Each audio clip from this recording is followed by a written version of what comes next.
Les citoyens de cette île ont de bonnes chances de croiser un policier de la Sûreté du Québec depuis quelques jours. Je peux m'asseoir? Ça vous dérange pas? Que ce soit au restaurant, au centre d'achat ou dans la rue, le corps de police s'affiche. Je ne sais pas si vous savez ce qui s'est passé en fait semaine passée. Je vais vous parler un petit peu des événements qui sont survenus dans les dernières semaines, de la violence. Oui, j'ai entendu un matin un peu à la radio. Cette opération de visibilité est directement liée aux événements de vendredi dernier au cours desquels des coups de feu ont été tirés sur la route 138 à partir d'un véhicule sur un autre véhicule.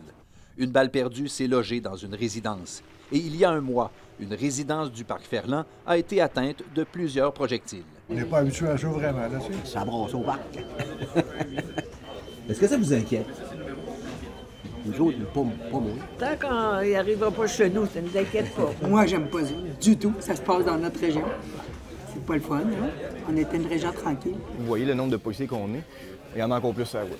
Fait qu'on travaille là-dessus, inquiétez-vous vraiment pas. Quand on prend le temps de leur parler et de leur expliquer la vraie situation, bon, on sent que ça apaise beaucoup les gens. Parce que les gens, ils se fient un petit peu sur des bribes d'informations, le voisinage, qu'est-ce qu'ils entendent à gauche et à droite, mais quand ils ont l'histoire un peu plus complète puis qu'ils voient, dans le fond, les policiers qui travaillent pour eux puis qu'est-ce qu'on fait pour les protéger, ça rassure beaucoup la population puis je vous dirais qu'ils apprécient beaucoup le geste. Les policiers demandent la collaboration des citoyens pour signaler la présence d'individus qu'ils jugent suspects. Les gens qui commettent ces crimes-là, le crime organisé, ne proviennent probablement pas de la région, doivent consommer de la nourriture et faire le plein d'essence. Donc, on est allé voir beaucoup les restaurants ainsi que les stations-service. Mais là, aujourd'hui, on va vraiment voir la population, on va humaniser le travail des policiers et ainsi peut-être récolter le petit bout de casse-tête qui manque pour avoir une vue d'ensemble sur les événements. Si la Sûreté du Québec recherche activement les auteurs des derniers événements impliquant des tirs d'armes à feu, le corps de police souligne qu'il a été aussi très actif au cours des derniers mois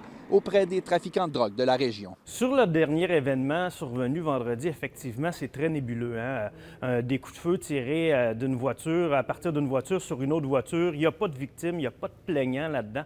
Donc, pour nous, c'est difficile d'avancer dans l'enquête, quoique l'enquête se poursuit néanmoins. Mais dans les autres dossiers, il y a eu des arrestations.